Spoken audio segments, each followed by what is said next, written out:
इमरान खान ने सहाफियों के हक में भी आवाज उठाई। वकला कन्वेंशन से खिताब में कहा, शहबाज गिल और जमील फारूकी पर तशद्दुद किया गया, ऐसा कभी नहीं हुआ। हलीम आदिल एक केस से निकलते हैं, जरदारी दूसरे में डाल देता है। हमें इतना भी हक नहीं था कि हम पुरअमन एहतजाज कर सके।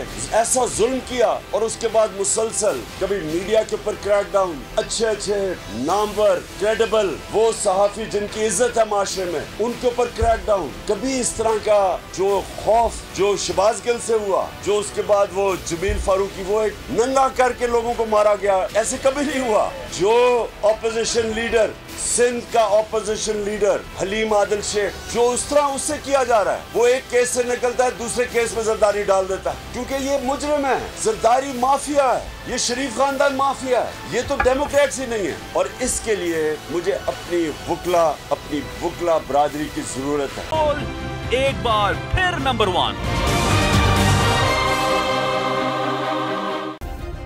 सब्सक्राइब करें और बेल दबाएं ताकि कोई खबर रह न जाए।